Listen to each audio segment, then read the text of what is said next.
All right, cool. So Ben and I have done a couple of these, but it's been a while. One of the last ones we talked about puppy training because you recently brought Hux home, but now he's all grown up. So I wanted to like circle back, have that conversation again. The couple clients I have on here have herding breed puppies, so I figured that would be beneficial for them. But yeah, feel free, anyone, you can jump in, ask questions at any time. Uh, yeah. So I don't know. Should I do more of an introduction than that, or I'm just Uh, I'm just well, going into it. yeah, why don't we, is William and Addie, Yeah. and can y'all hear us? Yes. Awesome. Yeah. Oh, hey, how's it going?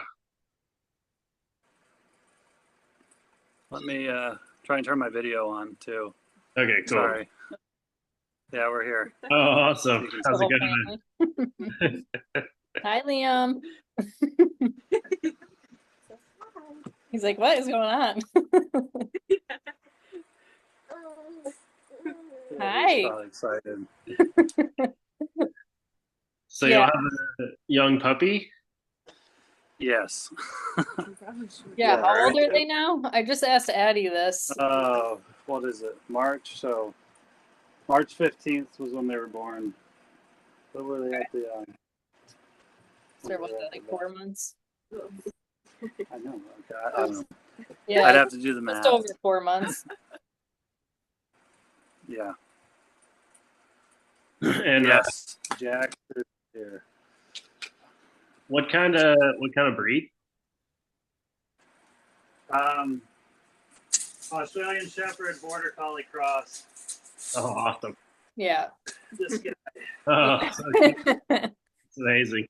Yeah. So Addie has one of the litter mates, and Will and Addie are siblings. Oh, okay, cool. Yeah. So the dogs don't live together. They're No. no, they're in the same house but different. Like these guys live in an in-law suite. Yeah, Yeah. So they're separated. cool. They get some time together, but yeah. Hmm. Yeah, I guess. How's it been going? And I guess what do you like so far, and where are you looking to understand more or make some improvements on anything? Um, I mean, there's like good and bad moments, I guess you could say. I'd say Jax does like pretty good. And we have like a pen behind us. I don't think maybe you can see it, maybe Yeah, not, but there's a pen back here.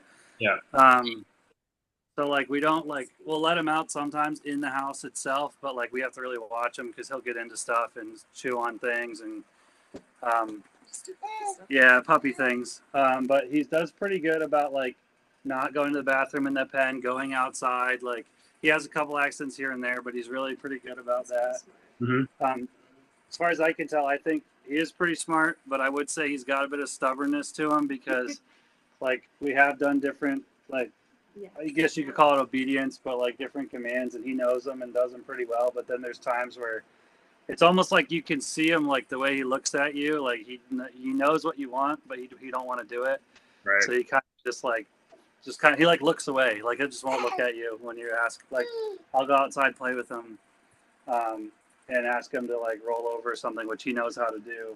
Hmm. Um, and he'll just kind of be like, because he wants me to throw the ball, so he's like looks away. He's not really paying attention to me. So Right. that's like seems like a little bit of his personality, but definitely high energy. Um, so is the baby. Yeah.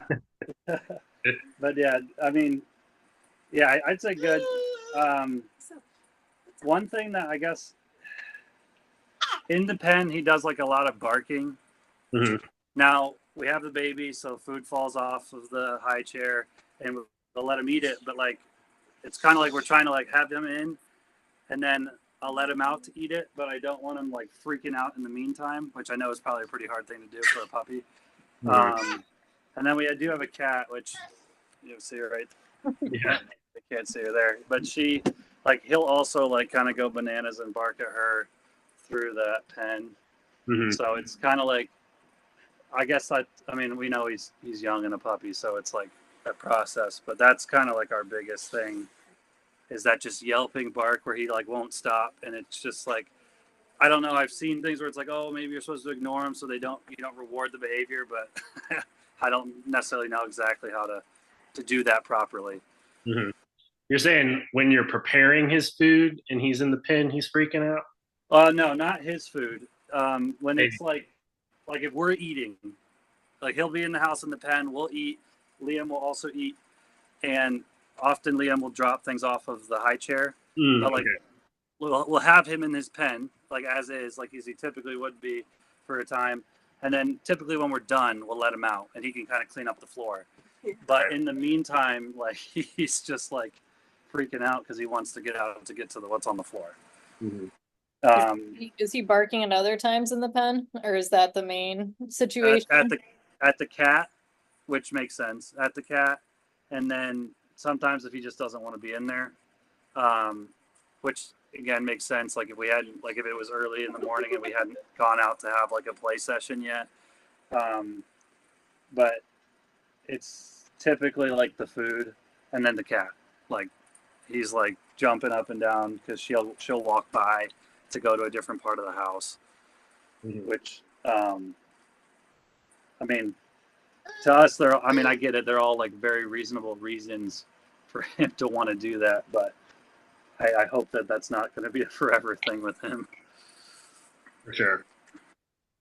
Yeah. Do you ever crate him?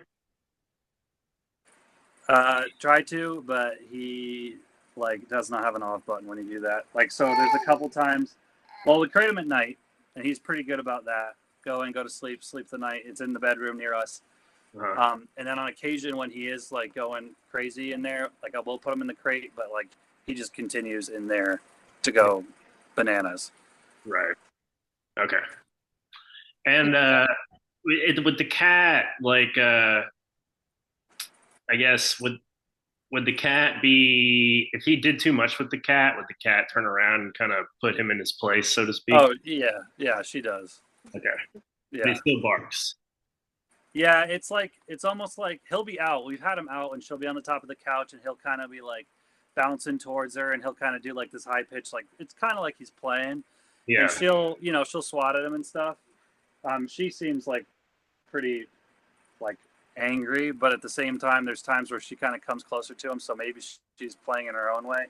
But he like there's no real like physical contact other than she'll swat him sometimes. But yeah, like other times he might run around again if we're like supervising him. We'll let him run around a bit, and he'll come up to where she is and kind of look at her, bark, and kind of bounce in and out of like range, so to speak, because she's swinging at him. So he's like playing, as far as I can tell. Sure. Yeah. All right. Well, that's good that she's like that. First of Oh all. yeah, Yeah. yeah, Yeah. Because if she wasn't like that would really probably amplify your problem. She just ran away. yeah. Time. No, she'll stand her ground. Yeah. So I guess he is really young. Yeah. So a lot of that is kind of just par of course here. Hmm. But a lot of feel like what I would be trying to do is kind of manage a lot of these situations with maybe him on a lead. Yeah. So like if he's gonna be acting up, I wouldn't necessarily go straight to expecting you to be able to tell him to stop and him not. Hmm. Instead, I would kind of use the leash, and I like to use a slip leash. I may, maybe not from the term. Yeah. You got a slip lead. I don't know. Kate, do we have? I No, don't we think. haven't talked about slip leads with them yet. Yeah. So yeah, I would just be using a leash and then kind of navigating his behavior with a leash and worry less about telling him no and him understanding no as like a concept because that's just a little bit too much for him right now. Hmm. And I would be kind of putting him on the leash if he wants to, be playing a little bit, kind of let that happen, play it out, and then I would try to use that moment to then play with him instead. Like with the cat you're talking about in particular. Yeah, Like if he's kind of going at her, then you're saying like redirect the attention to playing with me as opposed to messing with the cat. Right. Okay. Because a lot of times, like if you get into a situation where the dog won't play with you, that's typically the same situation where they won't be able to listen to what you're Uh-huh. So at first, like when the dog's young, or if you're training like a really green dog, you have to really be able to uh, train with them at the certain moments when they need it, such as when he's barking at the cat, which can be frustrating because it can't always be completely pre-planned when you have to, engage. Yeah. But those are the kind of moments where you'd want to basically like control the environment by having him on a leash, so you can't just be going ham on the cat over and over again. Uh, but at the same time, you don't want to just tell him absolutely no for the cat because he's going to be attracted to the cat anyways. And Yeah. eventually, we want him to be able to have that attraction, but not be able to like go into this cycle of bam, bam, bam, bam, bam. And that him being able to listen to you in that moment is kind of dependent on how good your play is with him. Does that make sense? Yeah. Well, at this point, it's more about like if I can command his attention, right? Like if he's interested in me, essentially. That's how I think I'm. That's what I think you're saying, right? Like, yeah, kind of. yeah. And the thing is like, yeah, like if he wants to play with the cat, it doesn't necessarily have to be with the cat. He just needs to be able to move this kind of like built up frustration. Mm-hmm. So you can be the one to kind of like provide the outlet for where that can go. Yeah. In his mind, he's actually interacting with the cat. Yeah. And so it's making him more social with the cat, and you're kind of just being this like middle ground. But the nice thing about that is then later in his life, if he's going to like, be really excited about the cat or really anything else, you kind of have a foundation where when you say, hey, don't do that, in his mind, it doesn't just mean, okay, then I don't get to do anything. And Uh-huh. once he's old enough, you can say, hey, not now, and you don't have to play immediately, and he can Yeah. still listen because in his mind, you are kind of connected with more, not less. Yeah. So yeah, kind of like controlling, like a lot of the leash work would come in helpful here in the beginning.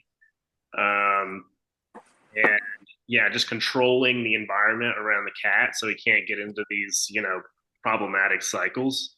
And then you yourself trying to kind of unwind his tension through play. Yeah. Yeah. Because being the high energy, and I mean I've always heard like at least border collies to be like high intelligent and that they really need to be stimulated like mentally too. Mm-hmm. Um, so I could see where you could even, I guess you could just say he gets bored perhaps and needs to do something. Mm-hmm. And you're just, I guess essentially what I'm hearing is like redirecting him into something as opposed to just shutting him down because he needs to outlet that somehow. Mm-hmm. So if you point it to where you want it to go as opposed to like getting rid of it completely because that's not going to fix it because he's still going to need like have that desire Right. to get it out. Yeah. Yeah. Yeah, and then like because this the play is kind of the foundation of your relationship. So like you need to do that first, and then the obedience can be tacked on from there. So especially at this young Yeah. age, like let's say you say he wants the ball, but you want him to roll over.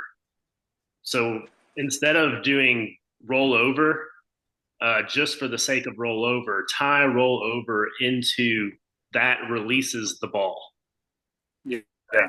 So he rolls over. The moment he finishes, boom, you throw the ball. He goes and gets it. He brings it back. And then you can start to, like, once you get the desire to play with you really, really strong, that's when you can start to add in these different obedience things: sit, down, roll over, speak, stay, heel. like all that stuff can be tacked on. And the way that a good trainer is making a dog really energetic in doing that is by giving them the release um, after the command. So Yeah. you just start by building the desire, and then you can slowly kind of tack on these things that become more difficult, such as roll over, and then tie that to a release. So then all of a Yeah. So, yep. Sorry. Oh, no, go jeez. ahead. No, it's okay. I was gonna say, Kate taught us about a little bit about that at the park, and um, the term like well, she said there was multiple that you could use, but Yeah. we essentially were using okay as kind of like that release, Mm-hmm. and he does really good with that. Yeah. At times, I, I mean, I think he's very smart. Like, Mm-hmm. I guess it's just kind of so like even when I go to release him out of the pen, I'll kind of get him to sit and I'll stay, and I've gotten myself to almost walk almost across the whole apartment and having him stay, and then I'll say okay, and then he just like bursts out like he knows he's pretty good with that. Mm-hmm. Um, so yeah, like you said, the release and giving him, I guess it's like rewarding it essentially, right? Like a positive reinforcement for having done what you asked in that moment. Mm-hmm. Um, which is kind of what I was trying to do with the ball. It was I was trying to get him to roll over, and then I was going to like immediately throw it. And that's where I just think that maybe he just like I said, to me, it just looked like he's like, I know what you want. I'm going to look away, kind of being like, a little stubborn, which makes sense. And I know dogs can have different, like now he's trying to chew on the computer cable. Uh, dogs can have different personalities, but and here he is again, of course.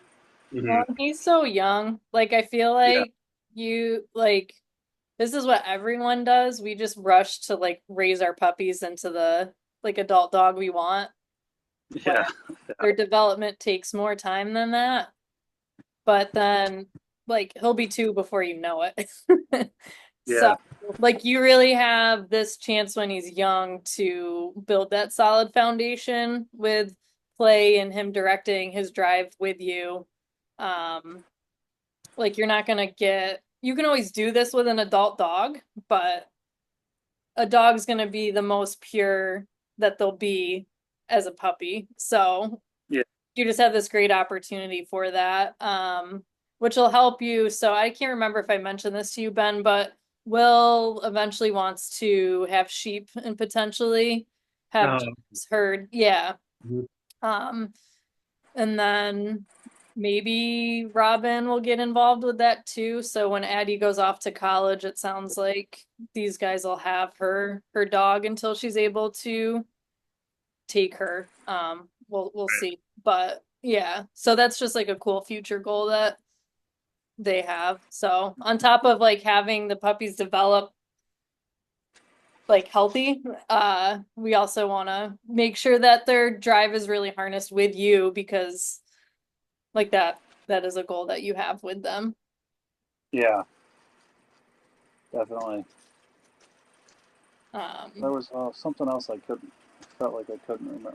I thought of with Jax just now, but I guess I don't know if Kate would have told you. So, like, I mean, obviously, it's a term that's kind of newer to me. It makes sense, but the whole litter mate syndrome type thing. So that's like why we do try to keep them separate. Because, and again, I understand that they're puppies, so it's to be expected. But like, like he's receptive, and he'll play and he'll like pay attention. He'll do some commands if you ask him to. But then it's like when those two get together, it's like the world around them does not exist. Um, so I guess that was why.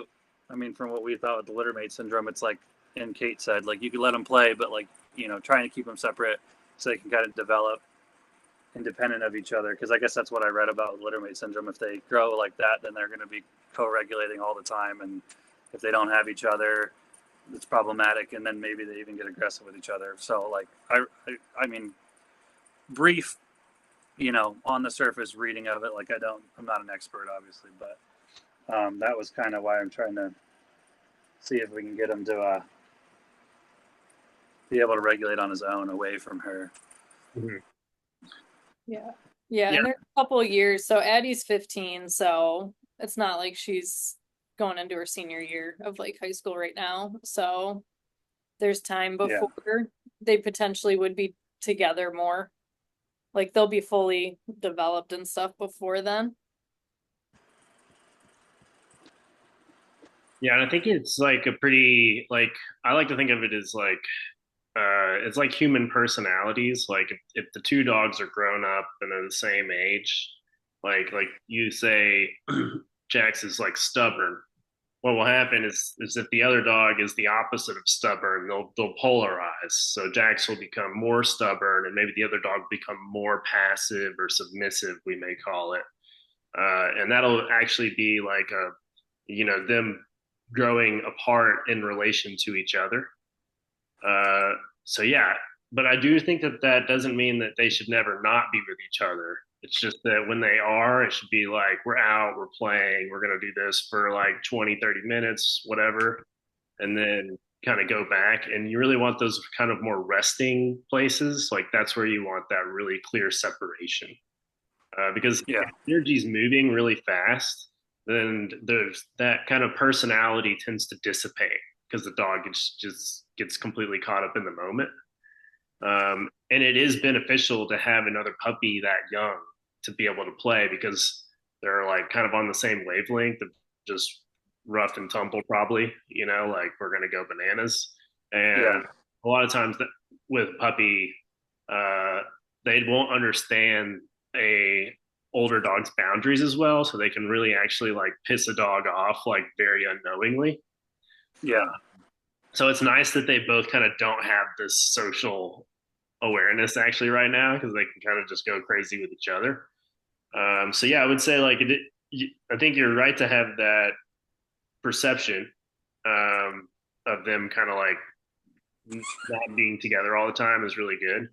But at the same time, just make sure that you still also give them that opportunity. But it's just like the point is to just go wild here. Yeah. It will be good reps for just being social with another dog, which is good. Yeah. So he's over at the cat right now. But yeah, we typically like, especially like now, like we had a pool in a pool area, so like we'll go swim and then they're just going crazy, like playing. Right. So that it's not like consistently daily, but it's usually about once a day we'll let them get together and do their thing. Mhm. Um, Kaylee's family, so my wife Kaylee, her family has a dog who's well, he's at least over 2, and we've like kind of been together, and I've always kept Jax on a leash and really like paid attention to what's going on just to make sure, because we are kind of introducing them. But Jax is like very like submissive, like off the bat. Like he'll roll over, give his belly right to the dog. Like he doesn't really. Um, I guess he doesn't quite test him. He got a little bit more comfortable and did, and the dog kind of like nothing terrible, but the dog did kind of like let him know like, hey, I don't like that. Mhm. Um, but otherwise, we haven't had him off the lead with that dog at this point yet. We've just kind of had him. We've had him on the leash, and they were fairly pretty good, other than that one instance. But I guess I just viewed it as like there is like a hierarchy, and it was a correction that he gave to Jax, and like Jax, like he heeded it immediately, kind of deal. And I like because but I made sure that. Oh, sorry, he's eating my baby's toy. Hold on. Go for it.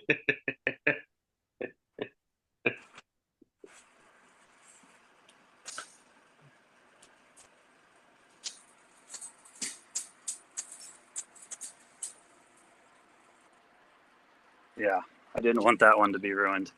Yeah, yeah. That's the other thing, because all the baby's toys and his toys look very similar, so I can't blame him in that matter. But I needed to get that one out of his mouth. Yeah. But yeah, that was the only other dog. I mean, that's the only other dog he's really like actually interacted with, other than his sister. Mm-hmm. Well, and the fact that actually, like, I would consider that like correction actually pretty good, Yeah, considering the fact that he kind of respected it, if you will. yeah, And I wouldn't necessarily go ahead and say that even the older dog is in the right and he's in the wrong. because a lot of times, the older dog can actually have its own host of problems. And if you take a lot of dogs, if one dog's holding back, it'll actually make another dog basically more amped up to kind of like get in its face, lick its mouth, because they just really want it to move, like they want it to play. And Yeah. in a sense, feel its nervousness, its stuckness. Um, so it's not even to say that he's necessarily in the wrong. So the fact that he pushed it to a line where the other dog, was saying, this is too much, and then he's able to back off is actually really, really good, especially for a dog this young. Mhm. So that's actually really awesome to hear. Yeah, and I don't know if like because before we got him, I don't know if Kate told you like basically they were with their parents and the woman who had bred them and had like the parents. She drove like a big horse trailer across the country delivering horses and stuff. Mhm. So I don't know if like being around like mom and dad for a time, like maybe that helped a little bit. Like I don't know because like I'm sure with his other litter mates because there was more than just Robin. Um, they got to do their crazy rough and tumble, all that play stuff. But I wonder, maybe the parents kind of taught him a little bit. Maybe I don't know. Yeah. You're saying he's better around the parents? Oh no, no, I'm just saying that early in his life, prior to coming to us, like he was with his like Oh. parents, so he was Mhm. with like bigger dogs for a period of time. Mhm. We weren't there. We don't really know how it went, other than all it looked like is they were just playing in a horse trailer all the time and having a blast. Right. Yeah, that's pretty ideal. And I mean, it sounds like he's doing really well um, in these social interactions. So that's wonderful. Yeah, Yeah. so Robin is very nervous to meet people. Jax is not, like he's happy, but like I saw her for the third time this week and she's still very like nervous about human interaction. So that was something I kind of wanted to bring up too and see what your thoughts are and what Addie could be doing to help her through that. Hmm. Is that Addie there with the? She's a Zoom user. Yeah. Yeah. Done. Will the was the puppy like pretty food motivated? Jax. Nope, the other one, Oh, Robin. Robin.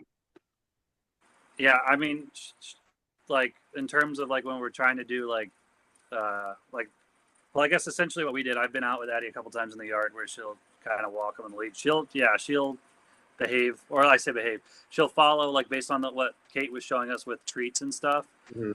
Um, and I know we're feeding him something different, but she had come down and I had his food bowl outside at one point, and she was like going like scarfing down his food. So like she's definitely Yeah. interested in food.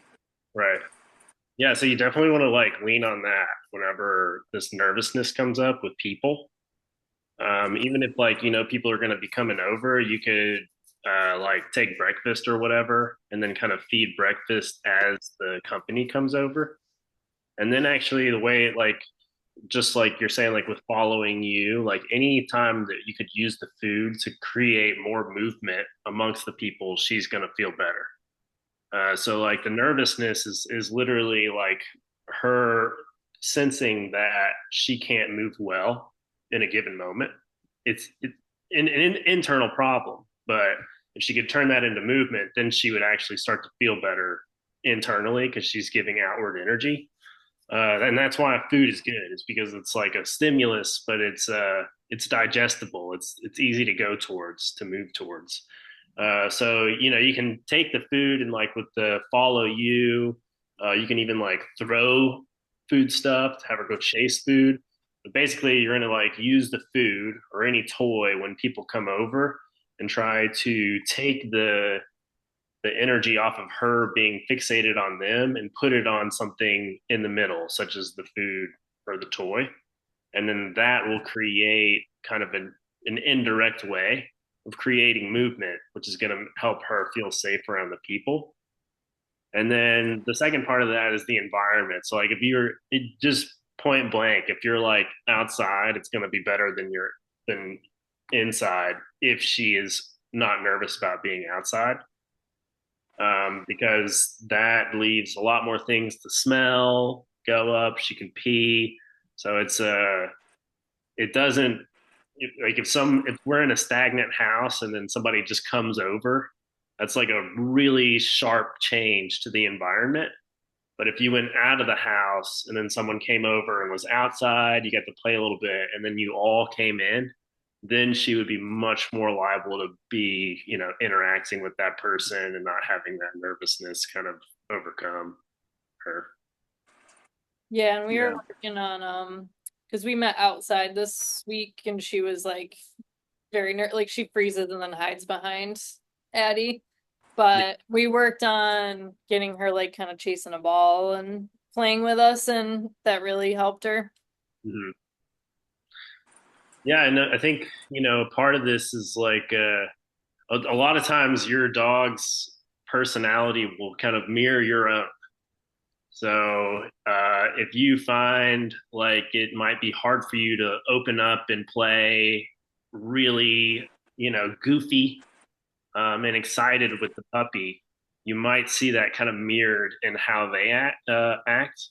Likewise, if you're stubborn, your Yeah, dog may be a little bit stubborn. That's kind of more the side that I'm on. yeah, But I do think that if you can keep that in mind, like when you're going to, you're going to go outside, the puppy may be nervous. It can be as good of an exercise to just know, okay, I'm going to go and work on playing with this puppy, even though I feel like an idiot, because I'm in public and I'm running around like a goofball. It can be as much of an exercise to you to just work on that. Like, I'm just going to work on being in public, feeling the certain way, but kind of just doing it anyways. And in some ways, you taking that leap can actually help the puppy make the same leap. I don't know if that makes any sense. Yeah. Yeah. Yeah. I think so. I mean, I guess because they have to react or respond, like they're seeing you, and then essentially, I guess what they're able to do is based on how you behave. So yeah, I mean, it makes sense that they're going to kind of fall in to how you carry yourself. Mm-hmm. Yeah. It's Yeah. very like, it's understanding how something else feels. They actually feel what you feel. So it's not a higher cognitive brain thing going on as much as a very like uh animalistic feeling. So like when one dog smells another dog, it's crazy how much they immediately can pick up on basically how tense this dog is or how open this dog feels. Um, so, it's akin to like if you were like walking down an alleyway and you're passing somebody and it's only you and them, you're kind of like constantly watching them, but you're really trying to catch a feeling for like how does this person seem threatening or does they seem fine? So you're paying acute, interest to like, are they making eye contact with me? You're trying to not make too much eye contact with them. But there's this whole kind of interplay that you're basing off of feeling this other person, but you haven't actually spoken or said anything to them at all. And Yeah. that's what's going on with the dog. So, and a lot of times when you see a behavior in the dog where you're like, for some reason, this behavior is bothersome to me, it's as much of a pertinent question to be wondering how do I fix this behavior in the dog is also why does this have such a hold on me? Because sometimes if you can figure out why certain things get under your skin, you'll find that that's actually the only reason that the dog does that thing, you know, because they like to spark energy in you, So like a lot of times people will get stuck, like their dog will tend to take something and then when they try to take it back, the dog will run away. And it's really, really frustrating. And from the dog's point of view, they like it not necessarily because they're getting a game, but because the intense emotion for the person is actually coming right to the surface. So even though it doesn't feel good, it feels a lot. and I like that. Yeah. Yeah. Yeah. Yeah. That makes sense. Yeah. I don't know. I'm assuming that he can't. One good thing to try would be, even if you just took the dog and you had it on leash and you just jogged, just try to jog. You can use a tiny amount of pressure, like if you can get the dog, like if it's a little nervousness and you can get it to come along, like that's good. Obviously, if it gets really whining and it starts to shut down, like you gotta retreat and make sure the dog feels okay. But another thing to do would also be like if one person's holding the dog on the leash, the other person can go like 10 feet away and you can have a long line. And the other person can kneel down, pat the ground, roll around, just act very, prey like. Um, and then you can sometimes get the dog running back and forth between you. Um, so even though like when one person leaves, the dog may get a little nervous. It can be good because it gets them actually something to run towards. So it actually gives them an objective thing to do to combat their nervousness. So that's another thing that kind of comes up. What may help to fight that. Mm-hmm. Mm. And I think also importantly, just time alone will do a lot. Once again, it is a young puppy, so I Yeah. think just trusting that if you get out there enough and do what you can, like the nervousness will subside just with some time. Um, so Yeah. when we're talking about the slip lead, is there like an age you'd okay to start doing that work, or does it not matter as much? Like it's not a prong collar, so Yeah, I mean, I feel like about where Jack is pretty good. where they are right now. Yeah. Yeah, 4 or 5 months. Yeah. Yeah. Because when I've met with them, I just didn't even think anything about leash work because it just seemed too young. But Mhm. I will say when Addie and I met, we ended our session going inside. So they have what, like you have 5 cats upstairs? So that's fun for Robin. So we just sat in the kitchen and I just had her hang on to the leash with Robin and she Mhm. was pretty good. Within 20 minutes, she pretty much settled down. And there's periods of her being like chill within that. Just a Mhm. cat would come out and she'd bark for a second. But then she would settle back down. So that went well for her. Mhm. Yeah, I think like when you start, it's got to be like pretty gentle on the pressure, but 4 or 5 months is about the time where they'll start running at other things. Like you maybe are not the most interesting thing in the world anymore. Yeah. So I would say that's probably about time to start implementing that. Yeah. Yeah, you guys will probably notice in the next coming months that like your training might break down a little bit because of your dog developing and finding interests in things outside of your bubble. So you have that to look forward to. I'll see if I can pick up the laptop and maybe show Oh, you. here we go. So We get a live showing that's the of pen it. we have. Yeah, so that's the pen, and he's reacting to the cat that's over by Kaylee. Mm-hmm. And that's what I mean, like there's times and stretches where he's completely content in this like pen. I can't, you can tell, like, so that he's not just free roaming the house all the time. But like if she goes to like cross to come to like, because I'm in the couch area, the living room area, like that's when he's just going bananas, and you could see him. I think you could see him jumping up and down. Like right now, he's all focused on the cat, Mm-hmm. who's over like further by that dining room table. Yeah, I think a lot of times in like a situation like this, just to put the dog on the leash, take it over to the cat, and then if the cat can make the correction, that's good.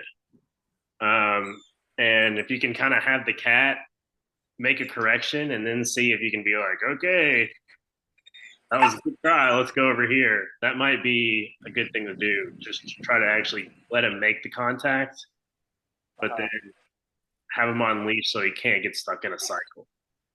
Yeah. Yeah, because I mean, she will like she always retreats, so to speak, to higher ground, but then she will stand her ground at a certain point. So there is a little bit of like she does kind of fall back a bit, but she will stand her ground. So she's not like, I don't know. I guess she's not like totally like she doesn't stay right where she is, and then maybe even run after him. But she'll, get up on a chair, get up on the top of the couch, and then kind of turn back and do her thing to Mhm. him. Um, but I could see where that's extremely interesting for him. Yeah, well, yeah, yeah. He's, Yeah, he's going because to be really attractive, but I think eventually he could definitely learn to, you know, make that not mean that he's going to be going crazy. yeah, Mhm. yeah. So now she's further away and kind of out of sight. He's chilled back out Mhm. Yeah. a little bit. I mean, still. I mean, I think obviously, I don't think I think he'd much rather be outside of the pen. Um, but I mean, at this point, like I said, because Kate talked about like, you know, just like we have a baby, it's like you can't just let him like into everything because like they'll find trouble like the controlling the environment type thing too. Mhm. So if we're not like if we can't like really like one either engage with him or two make sure that we're like keeping an eye on him like we do utilize this to he has stuff in there to play with, but obviously he'd much rather have room to run or Yeah. explore. Yeah.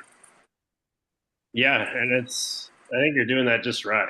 Like, he's kind of at his place where you left him up to explore on his own devices. He's just going to get into a bunch of stuff that's not going to be great later down the line. So, Yeah, Yeah. And Ben went through that. I remember you talking about how you just couldn't like Hux for a long time. Could not be free in the house like at all. yeah. He was just crated because Yeah. he just, tried to give him some free time and just no good would come from it. Yeah. So, yeah, I remember you going through that phase. But it ends. Yeah. One of the questions I wanted to ask with puppies is like I mean, through maturity, like what corrections are okay at what time? Mm. Because like when they're this young, kind of want to limit it, but you're saying it's all right to come out and let the cat kind of do its thing. Hmm. I mean, I feel like at this point, because the cat actually lives in the house, I would probably let that correction happen earlier. And a lot of times, like with a dog, like basically, I'm okay with like a dog correcting another dog as long as it's not like actually physically making contact or hurting the other dog in any way. Obviously, that would be really bad. But if it's just like a kind of communicative thing where they can turn and kind of snap and be like, "Yo, you know, no more of that." That's all good, and I feel like it's definitely the same way about the cat. And what you'll find is actually, if you pushed it too far with the cat and the cat swiped him and it did hurt some, he would probably actually live better with the cat in the sense that he wouldn't have these like cycles where he starts to go crazy because he would associate that level of craziness with being corrected by the cat. So it would kind of naturally be, keeping him under a certain threshold. But yeah, I'd say like, just around 6 months is like a great time for that to be happening.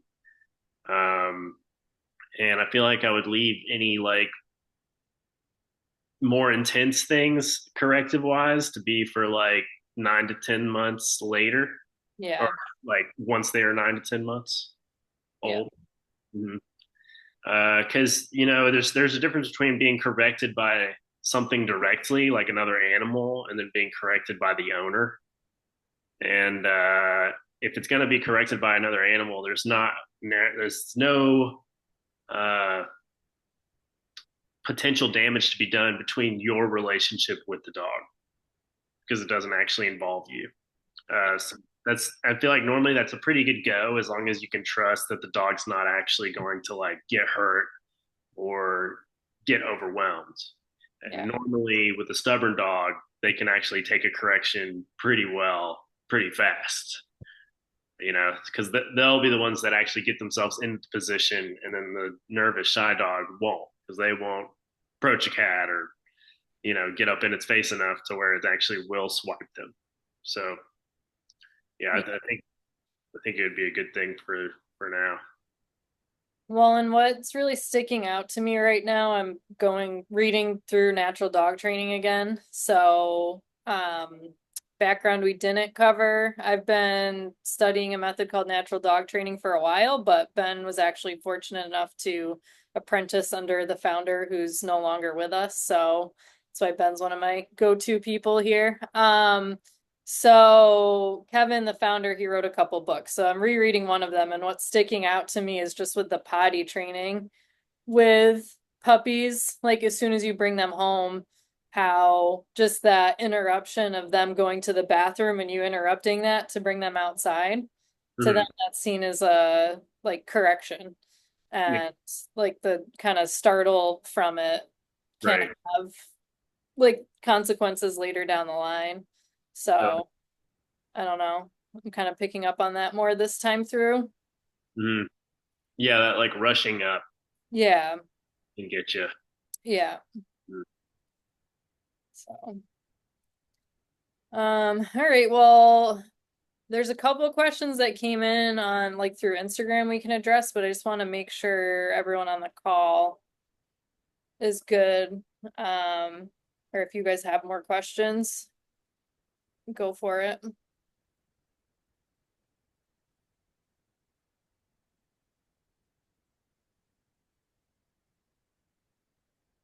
Good. Yeah, I think we're good. Okay. All right. Cool. Um, We can answer these questions, and if y'all want to bounce, that's yeah. Yeah, don't fine. feel like you have to stay there. Yeah. But yeah, it's definitely great to meet both of you and hear about your pups. Yeah, thank you. I mean, we'll probably stick around. We're not. I'd be interested to hear what these are. Cool. Yeah. I only had one question come in. I don't know if you had a lot, Ben, or I have two. okay. Yeah, so it shouldn't be too long. Yeah. All right, so my question, let me look at the specifics. So someone just responded recall and I asked more specifics and they answered. So it sounds like her dog has a pretty good recall and she just isn't always consistent. So looking for advice on that. Hmm. But I don't know.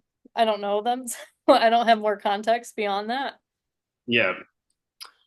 Yeah. I guess the first thing I would say is, what are you doing when the dog comes back? Yeah. So a lot of times, like when we train recall, we want the dog to come back and then be in like a very fixed position, which I feel like at some point is okay, but it's not the way that you want to start.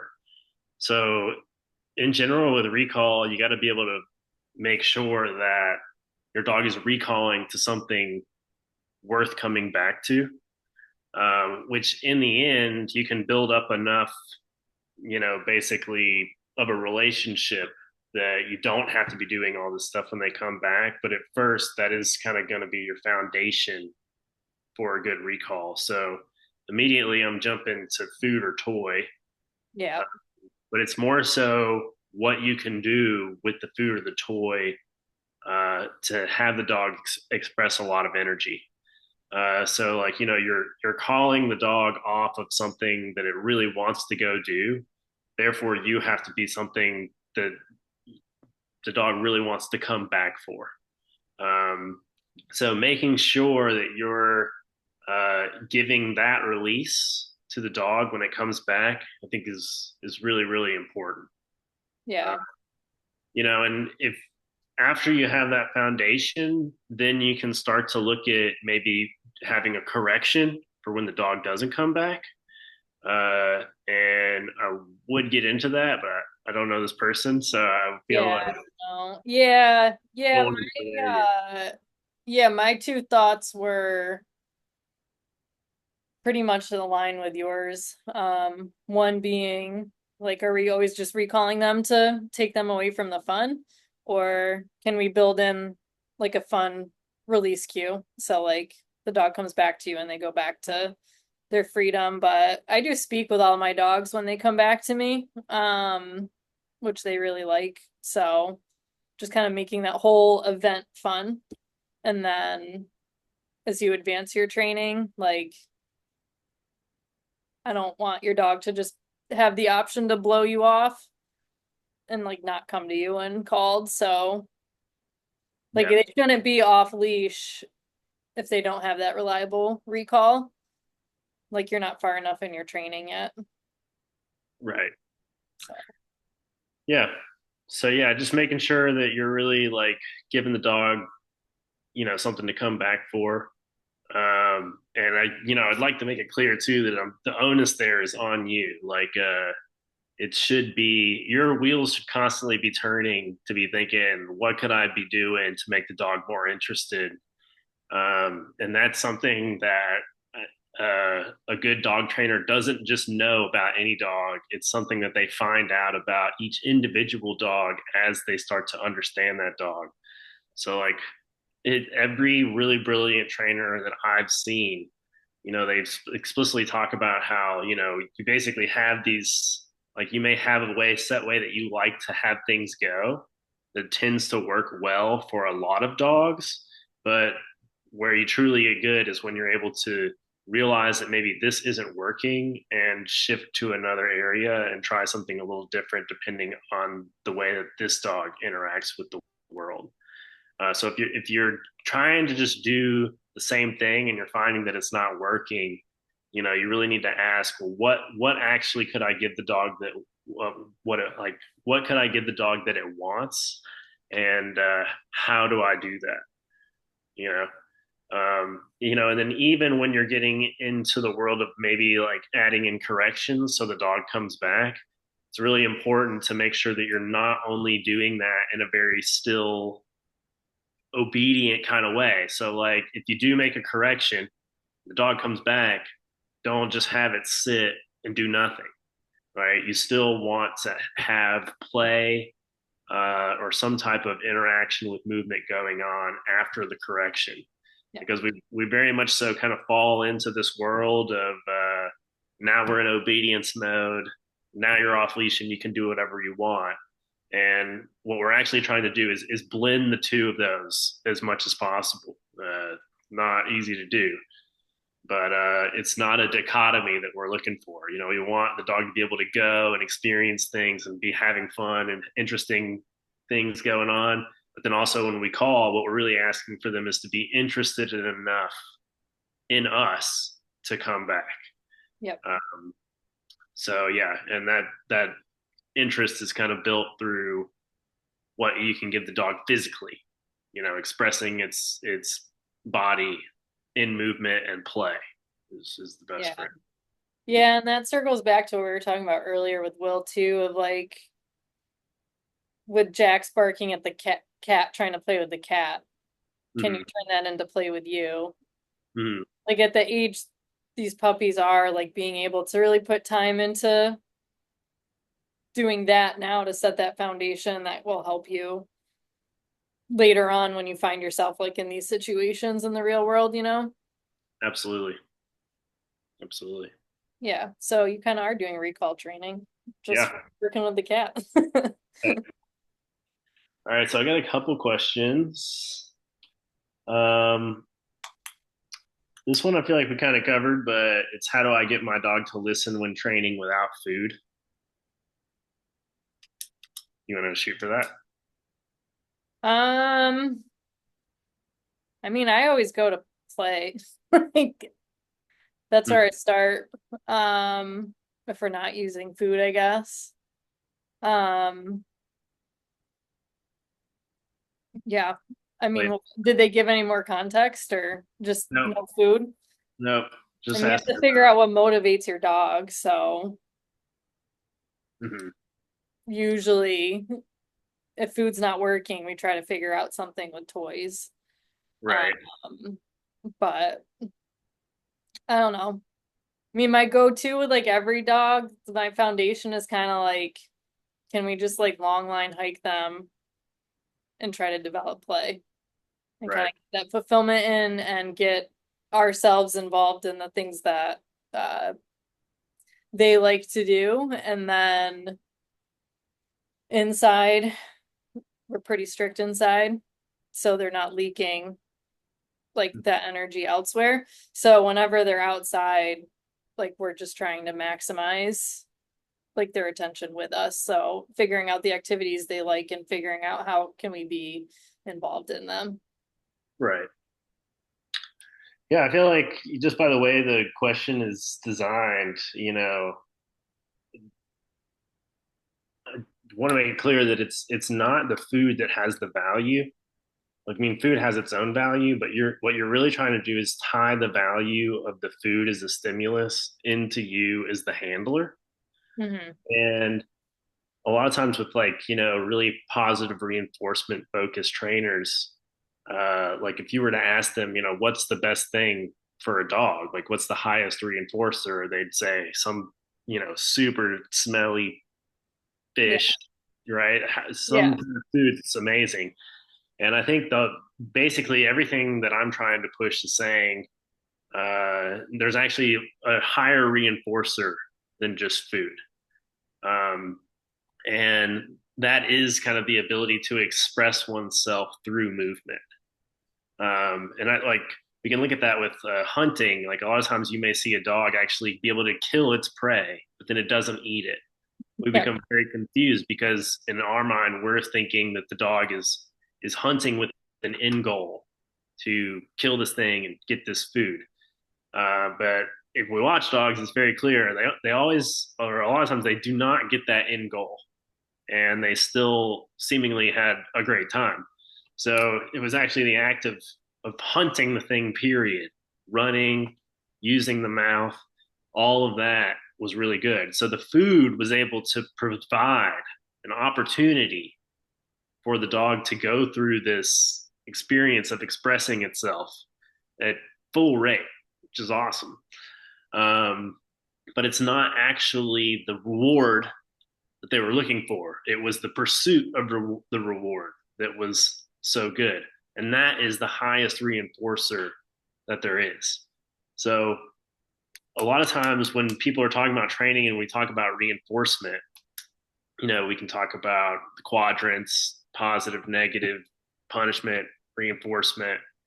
But they are seeing it as though the dog is understanding all of these things conceptually. As in, if you don't do that, you do this instead, I'll give you food. And you got food because you didn't do that, and you did this instead. See the connection? And the dog does not make that connection Yeah. mentally, but they can make it emotionally, and they can understand it through a feeling. Um, and that it's sometimes it can be hard for us to understand the difference between a feeling and a thought. And not to put too much on you, but if you really think about it, you can only feel your body. So, like, you can say that you're sad, but that's actually you describing uh, something, like you trying to describe how you're feeling in your body.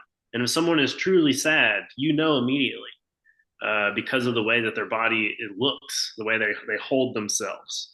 Um, so, like, in my mind, like when a lot of times when people are saying they're sad, they're actually attempting not to be sad, right?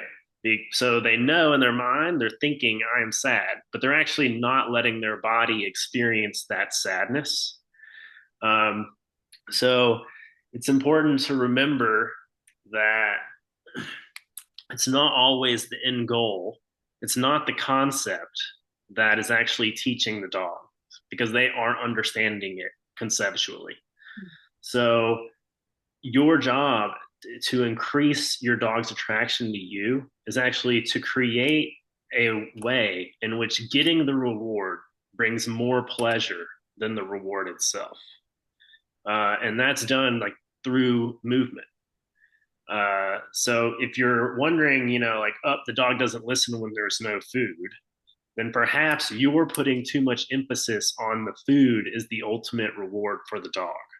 And the food should actually be supportive of something else that you're trying to create, which is kind of the reinforcement of moving well with with the owner. Does that make sense? To me, it does.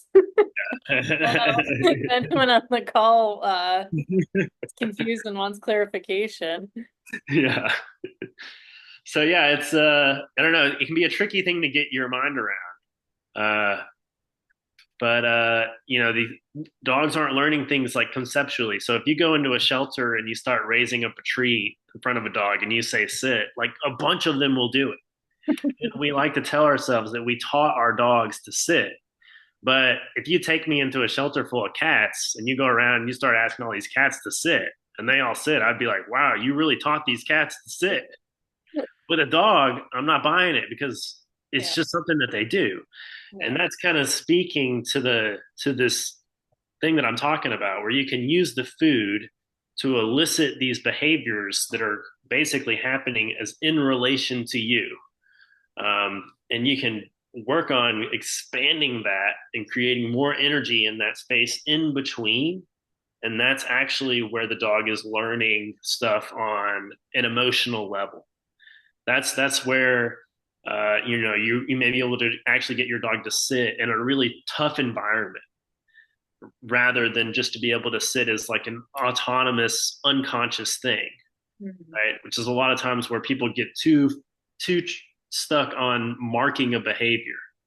You know, Yeah. make sure we mark it with a clicker, but then when you're out in the world, the dog sees something, it does not care about your clicker, and that's because you're trying to mark the sitting, but the sitting is not actually the value of the behavior. It's good because you know it gives you something to be like, cool, you did this, now we can do this. Mhm. But it's actually the space in between where the reward is presented and then the behavior is done that's like really really good. And then we look too much for just the sitting, but instead you should find a way to think, how could I take this dog's ability to be with me to get this reward and then attach all these different behaviors onto it? Yeah. And the more fun the behavior, the better. And then Yeah. that's how you actually have a dog be able to listen to you in harder and harder environments, um, instead of just, you know, when it's really easy, like when you're in your house. Yeah. Yeah. And I think that circles back. That's like a deeper explanation of what you and Will were talking about earlier too, Mm-hmm. with like the obedience commands and stuff. Yeah. Yeah. Yeah. Yeah.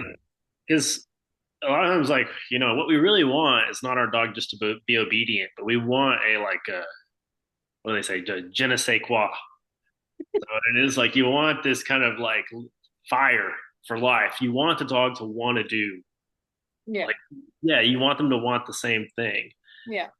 So I think it's like really important to remember that, even when you're doing obedience, like you really want your obedience to be done from the place where the dog is willing and happy to do it because they can feel what's coming on the other side. Yeah. I feel like that actually kind of wraps in well to this other question, which is, Okay. why does play seem to be so effective in helping problem dogs? Yeah. I mean that explanation pretty much. Mm-hmm. Yeah. Yeah. And I feel like this is interesting because this person's interested in Ivan, Mm-hmm. Ivan Alabama's like Yep. training without conflict. So his Yep. big thing is play. Yep. And I feel like we're seeing more and more people who are using play Yep. to 100%. combat, yeah, behavior problems. Yeah. Um, but I would like to make it clear why I think that that's working. So I'm like really pumped about this question. Yeah. Um, because obviously play has, you know, a great reinforcement value. And as I said, like the operative word of reinforcement is force. So when anything is going to be reinforced, the question is how much force moved, how well did it move? And it can be hard to people see this because it can go over a super long period of time. So we'll take a, you know, a pretty intense situation. Let's say you your dog is gonna bite your shoe and you get really pissed and you smack them, right? Now, this dog may never go for a shoe in front of you again. But then 3 years later down the line, somebody's over, the dog's kind of around the shoe, somebody goes for their shoe, and bam, dog reacts, bites them or whatever. Yep. And that's because you reinforced the shoe because there was a lot of force, but it didn't move really well. So then it comes up later when there's another situation where because the person, somebody else is around the shoe and things are lining up just well, the dog feels all the force, but it doesn't move well, but it's stuck and it's actually reliving the being smacked. And then it, boom, it reacts out. And we'd say, came out of nowhere, makes no sense. But truly, the behavior is actually reinforced a long, long time ago. And if you waited even those 2 years, you'd be thinking, I extinguished this behavior. It's gone, right? But if you really look, a lot of times you can see like the dog may not be doing that, but you can tell there's like some stuckness in there. Yep. So the ultimate thing that it comes down to is why play is effective is because it actually is connecting a dog back with its body. So when a dog feels good, it can feel its body. And when a dog doesn't feel good, it cannot feel its body. It's basically like what we'd call disassociation. Like anybody who experiences a traumatic event, will basically start to say, yeah, you can basically just not be there. Like I can totally separate myself from what's going on. And it's like my mind is out of my body. Mm-hmm. And even though I experienced that and I can remember it, uh, it's I was able to use this technique where I was there, but I wasn't there. And we only think about that in traumatic events, but that's actually how emotion just works all the time. So it could happen really, really small, and you could be left with a little charge. It could happen on a huge one dollop sum. I had this really traumatic thing, and now I have this very, split thing. But Mm-hmm. the tying piece is how much you can feel your body in that moment.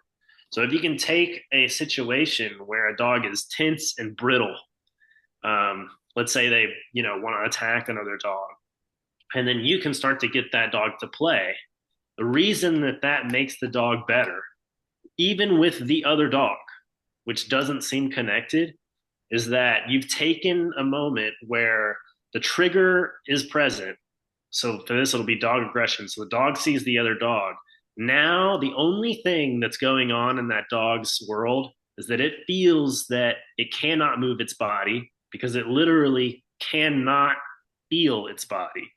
And you'll notice, man, they're holding their breath, hackles go up, tails go up, super locked in on the eyes. Yep. Very still. A lot of times that's where the owner will get bit, is because they'll reach down to touch the dog, Yeah. touch it right on the rump, and then bam, it'll turn Wow. around and bite Yep. the.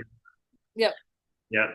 So basically, the whole point of natural dog training is to be able to keep a dog in its body and trusting that when a dog is in its body, it will be social. Uh, and I would, this is really the exact kind of same way with humans. So if we take a person who, let's say, is really, really anxious, and they get so anxious they're about to have a panic attack, then that's finally we reach the point where we say, okay, focus on your body. We say, yep, you should count your breath. Yeah. Inhale for 4, exhale for 3, right? Or even like, squeeze your hand and release your hand, squeeze your hand. Finally, because it gets so intense, we're like, oh yeah, you should focus on the body. But the truth is that it doesn't have to be that intense for it to be relevant to the body. It can be a pretty small thing for this separation of the body and the mind to come apart. Yeah. So play works because it really puts a dog back into its body. So a dog that's super social, let's say we take this dog who's aggressive with other dogs. At first, when the problem is there, when they see the dog, they project out to the dog. What they're actually doing is projecting their center of gravity, which is their sense of self. And they project it out, but they aren't able to project that out and still have a focus on their own body. So it's almost like as if they put put their center of gravity out there, and then it freaks them out, so they hold their breath and they get all tense and they're like, whoa, I don't know what to do. And later, if you can really get them to play and play well, what will start to happen is they'll see the other dog and they'll project that center of gravity out towards them, but then it will intensify their actual own center of gravity in their body. And then they can feel their organs, they'll start breathing, their body's relaxed, and they're able to mirror the other dog to basically have their own pleasure. So if this dog wants to be up, I'll be down. If they want to go left, I'll go right. So it's informing them how to move more, to bring them more pleasure. But that's only relevant because the ultimate at the bottom of the barrel, they're able to project themselves into stimuli and still feel their body, which Yeah. means they're not, they literally can't actually be like super aggressive or have a super big problem while this is going on. And this is the same reason why we get these incredible things going on with like herding breeds. Like how are they able to herd a bunch of sheep and not just how can they be so attracted to the sheep but not just bite it Yeah. and take it down? And it's the same kind of thing, because if they take down the sheep, then they have actually lost the ability for the sheep to amplify their own sense of their body. And that's what they actually want. So they can eventually tie the herding of the sheep into their own sense of self. So they couldn't bite that thing any more than they could bite themselves if they are fully embodied. Yeah. Mhm. Yeah, so I mean, I think I'm just trying to process how you're like what you're saying. Um so what you typically hear, which isn't untrue about why play is important, from a lot of like the mainstream stuff you see is like, sure, it's great for your relationship bonding, but you're able to gain control over your dog in a high arousal state is essentially the message that I feel like is out there. Mhm. But what you're saying is going much deeper. Like through play, the dog is able to literally feel their body and therefore truly like enjoy that experience more. Mhm. Yeah, and then the byproduct is you get more control. Yeah. Yeah. Yeah, so it's still there. Yeah. Right. Right. Yeah. But But it's about the dog feeling its best right. Right. and then about the control you have over it. Right. That's a byproduct. Yeah. Byproduct. Because it's essentially it's trusting that the dog is good by nature. And if you have a bunch of dogs out in the wild, they can exist in high arousal and be around each other, and they pretty much won't fight. They have enough time and space. Yeah. Almost always be social, and then they'll find a big prey. Then they'll have to come together as a team, and then we start to see bonding. Yeah. But it's not right when we start to look at like the way that you're describing it. In my mind, it runs to a dead end because it's still perceiving the dog as conceptually understanding what's going on. Mm-hmm. And like the owner is still feeling like this is able to happen, like I'm having control at these higher rates. But the truth is that you just don't have control. It's a little bit uncontrollable. So you're able to influence and kind of direct things if you're willing to provide a dog what it wants. Mm-hmm. But ultimately, the idea of control is a little bit problematic, right? So I could have a relationship that will highly influence a dog's behavior, and I could do it in a way that would make a dog really just want to do what I want to do, which Yeah. is pretty interesting because that's kind of what dogs are really. That's why they're amazing, is they already kind of want to do what you want to do Yeah, by yeah, being so it's trusting um that innate nature of the dog. And as long as you're able to basically have your training all designed around putting them into their body and then tying yourself to that experience as much as possible, that's where the highest amount of rapport could be achieved. yeah, Uh, and I hear a lot about like, the play craze is big right now, which is, yeah. I love it. think I just in the last year on social media, it's like blown up. huge. Yeah, But I still like do not see people drawing this line between play and why it works, uh, yeah, and its relationship to its body. So like even like all the time I hear Ivan drop, the word emotional. But I actually have never, and I've asked a few times, I've actually never heard him explain what exactly does that mean. And yeah, I think that that's actually a huge question that we don't actually really have an answer to. But we just use it as though we all are saying the same thing. It's yeah, like when people talk about God, yeah, everybody is already just referencing what they already are thinking about, and yeah, we kind of just assume that it's all the same thing. Like we're all having a similar idea, yeah, but we're totally not. And the more you talk to people about God, the more you realize, like, whoa, we all have very different yeah, ideas to yeah, what this yeah, could look yeah, like. So it's yeah, I think it's really important that we understand kind of why play is working, because it gives us a window into um, actually why it is that a dog is healing. And I think that it's really relevant because it can actually show us how emotion can work. yeah. It does work not only with dogs but with us.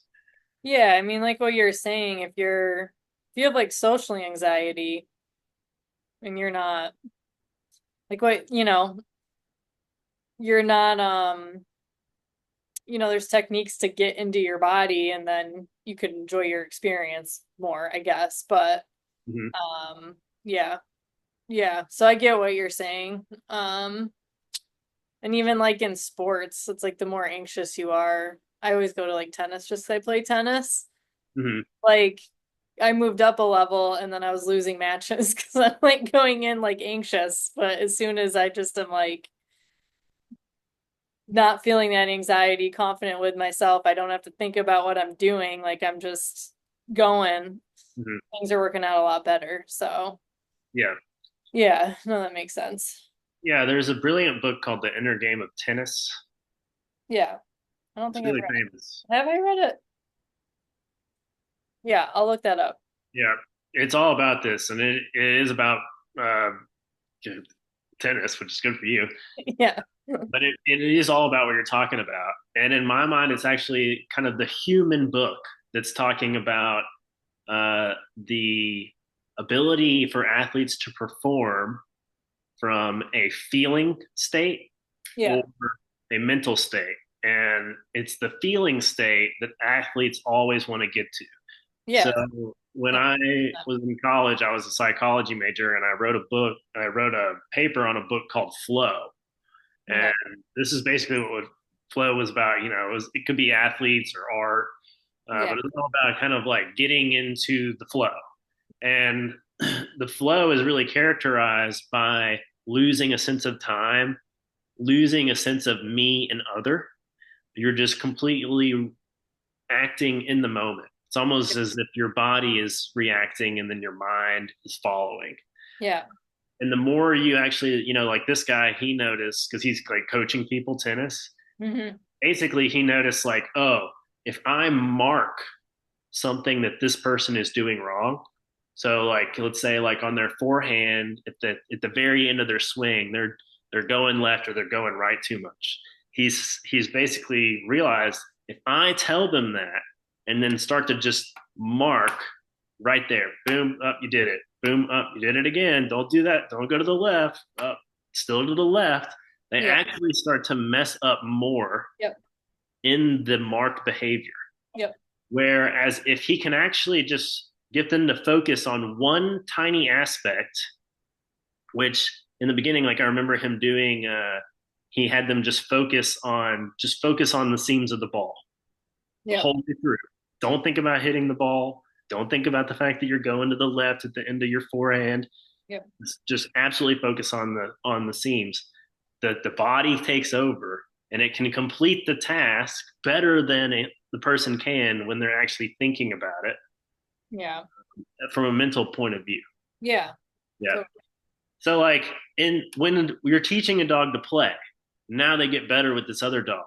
It is not because they think, "Oh, I know how to play now, and now I could just go play with that dog because I used to think they were going to kill me, but now that my owner taught me how to play, I realized that I could just play instead." Right? It's yeah. not that. It's actually when they see the dog, the relationship that stimulus has into the dog with its body is completely different. And it's gone from something that feels that it's taking energy away, it's taking the dog out of its body, into something that's actually amplifying the dog's body and its own sense of itself. Mhm.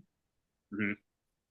So it's like it truly does all really come back to very somatic, putting the dog into its body, which is done by moving well, and that is why play works. And it's hard for people to wrap their mind around this because we always want to have that end thing. What was the end reward? What was the end goal? And that there's actually no scientific consensus for why dogs play. It, Yeah. they don't get it because they say, well, what is the adaptive purpose? What is the adaptive purpose? And my question is, well, why can't it be an adaptive purpose just to feel good, Yeah. right? Like, why is that immediately written off? Yeah. And that's because that wouldn't make sense in a human mind because it's not running to a reward or a consequence. Hmm. Meanwhile, we have, you know, uh, film, sports, art industries that are booming. Yeah, Yeah. so much money put into this. And why? I mean, what tangible reward does that give society? Yeah. Are we getting, to be a higher power than China because we have better sports teams? Is that going to help us adaptively? No. It's the fact that we like to go see people get into this flow and basically to be able to remove themselves from this trap of always having to be going towards a reward and to Hmm. exist in the moment and express yourself completely through your body in real time, and basically just the pleasure like that is like the experience of being alive itself and experiencing it fully in the moment, and that is the highest reinforcer. Yep. Mhm. Yeah. So it's the the number one force is the force of emotion within any animal. Mhm. So when you're playing, that's actually the reinforcement you're working on is the force for the dog to feel good Yeah. itself, Yeah. and that means feeling its own body. Yeah. No, I think that's really good. That's probably a good note to end on too. Yeah, I hope that was good. I'm getting I think it was good. I know you're getting like really into it. yeah. No, it's a good thing. People need to know. Yeah. No, I like that though. You don't hear anyone going deeper with why play is beneficial. So, Hmm. Yeah, and I think we'll find like really cool stuff there. And I like that people are starting to go with it because it's working, yeah. even if they don't know why. Because that's Yeah. honestly speaking to the whole thing. Like Yeah. as long Feels as you're able to see good. what's working, like maybe Yeah. you don't get it, but as long as it's working, uh, you know, trust it. Yeah. So to see people, being able to do that and kind of step outside of kind of the box of like concepts, Yeah. rewards and punishment. I think that's like a really brilliant thing that that the marketplace is starting to push that, and I think that the more we actually come to understand it, we'll get a really cool insight into the animal mind, not Yeah. only the dog but humans and all animals really. Yeah. Cool. Well, I think that was really good. Sweet. Your insight on everything is much appreciated. Likewise, yeah. It's good Yeah. to be able to share this with people. Yeah. Yeah, and we'll figure out how we can like actually record and be live on social media. Be easier to pull more people into it too. Hmm. Um, yeah. Yeah. So, yeah. Any last thoughts from anyone? Thanks for hanging with us this long. Yep. I think I'm good. Yeah, Okay. yeah, definitely start by just saying thank you and appreciate us being able to be on the call and listen in. Um, and then like the one thing that really perked my ears up was when you made the analogy of like the dog in the pursuit and the hunt, and then like even perhaps the kill, but then they don't actually like get the reward, Hmm. which to me like I think that really tracks. Like I personally hunt myself, but you Yeah. know like I shot my deer and now it's gone, but it's like it makes sense when you say like the whole like them moving is a way to express themselves and to like enjoy like themselves or whatever you want, however you said it with the joy. But it's like, you know, the day after I shot my deer, it's gone. You know, it's like it's that process, that movement of the hunt and everything. So it really tracks and makes a lot of sense to me. Like when you, especially when you brought up that, because it's something I relate to. But Hmm. yeah, thank you. Yeah, I'm glad to hear it, and yeah, glad to meet you and hear about your pups, and yeah, I hope it goes really well. Well, I'm sure we'll update you. Kate might say something. We'll see. All right. Yeah, thank you. All right, cool. Well, I'll stop recording here.